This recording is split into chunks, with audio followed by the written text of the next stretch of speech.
Fog City Tactical back here with part 5 of the Marlin 795 trigger job. This part we're going to go and explore the hammer spring, and I've read online, and you probably have too, is the, I'll go get this in front of us. Let's take a peek at this. So there's a spring inside here, which is this spring right here. This is the hammer spring, and we're going to go ahead and get this hammer spring out of the action, and then we're going to cut one coil off it and then see where the trigger pull is at that point. Now, you can take this action all apart, and by doing that you would not want to put the paper clip in the end. That way it allows it to take apart. And if you go to my video, it shows how to take things apart. It describes that. But I discovered through playing with this that I can get this spring out without even taking this action apart. So it's going to be less work and hopefully easier for you, and hopefully your gun does the same thing. So this is the again the hammer spring, hammer strut. I think it's the hammer strut brace. And what I found is if I grab a pair of skinny pliers like this, and if I grab the flat part, so if I can get this in camera, let's see if I can get some light in there. Grab the flat part. Let's see if I can do it like this. You know, so it's like this basically. And if I push up on it in this manner, in other words, I go like this, it will allow the strut to drop below the strut brace, and thus allowing the spring to come out. So we're going to do this right now. I'm going to try to get this up close so you guys can see exactly what's going on. Hopefully I can get this on camera and in light. So I'm going to go ahead and take this. I'm going to push up on, again on the pliers. And if you could see, it's moving, it's moving. See the spring coming out right here? I'm going to put my finger right here just so it doesn't go flying. And it's released. Check this out. We got the spring out. And the action's still together. Beautiful. Alrighty. So what I'm going to do is I'm going to go ahead and let's get this really close so you get an idea of what's happening. See if I can get this, keep this in focus. Maybe. Okay, well, you can see there it's flattened out. Alright, let's move the light so you can get this on there. There we go. So we're going to take this flat spot. You can see, you know, go all the way around, and then where that ends up again, that's actually one coil. So I got a pair of diagonal cutters. I'm going to cut it right there, and I think that should be something we can cut through. I'm going to go ahead and grab them right now, cut this off, and see what happens. So, all right, so let's put this out of the way, and see if I can cut this one coil off. Okay, so I'm going to get right in front of that part that overlaps it, and squeeze through. So go ahead and cover it so it doesn't go flying. Okay, it's going to two fingers, two hands. Let's just do it. If it flies, I'll grab it. Ah! Alright, it's not cutting. Alright, I'm going to do this off camera. Hold on. Okay, I'm back. I just had to do it in front of me. So if you look at this, it's about one coil off. So this is how it looked like. It was nice and flat. And now it has a kind of a coil like that. So what I'd like to do now is see if I can flatten that out so when the spring hits the strut brace, it won't flop around too much. So I'm going to go ahead and employ a piece of wood and some sandpaper. It's the only sandpaper I have in the house right now, and I got 400 grit. So let's see how this works. And if it doesn't seem to take down material very fast, I might just employ my Dremel as well. So I'm just going to go ahead and try to hold this at a 90 degree and basically move it back and forth. Now, I'm not going to bore you while I do this, so let's go ahead and pause. Alright, I tried this 400 grit paper, and it was basically polishing the end, if that. So I went ahead and raided my wife's little beauty drawer.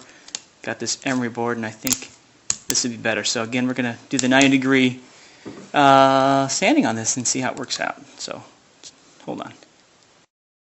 Alright, I pretty much killed this emery board, and not much material has come off. It is flatter, and I'm going to go ahead and try this and see what happens first, and if I need to, then I'll bust out that Dremel. I'm just trying to, I don't want to hit this with any heat. I don't want to change the way the I guess the temper, I guess the word is, for the spring.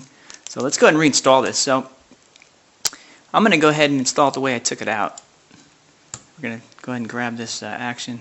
You see the strut brace is just sitting right here out. I'm going to go ahead and drop the spring down top of the hammer and see if I can get that back a little bit further. And all I need to do now is get it, the spring, if you can see, I have now under the strut with my fingers like this. Let's see if we can turn this. Now it looks like it's wider, the strut brace on the right side, so I'm going to put that cut in on the right. We're going to push it down like this. I'm trying to push it at the same time. I'll try to get this in. And line that up. I think I'm going to have to use the third hand, but let's try it again one more time before pausing, if I hope I don't have to. Okay, so I got that down. I'm going to grab the pair of pliers. I don't know if you can see that. So the string is, and we're just going to pull back on this and push down at the same time. Just get it in there, I think. I had done it earlier. Oops, let's get the camera back over here. Alright, bear with me guys, let's try this. Alright, that's not going to work. Alright, hang tight. Let's pause again. Sorry about that. Alright, I'm not going to lie, that was a little harder than I thought, but I did get it back in place without taking all the action back apart. So here's the spring. You can see the part that I cut off, and the spring in here. And if you push on the hammer, see if you can see the action here. So the spring's doing pretty good. Doesn't seem to be going over to one side or the other. Does lock in place. And let's see if we can get this thing to release and see how it feels. So pull the magazine disconnect up, pull it.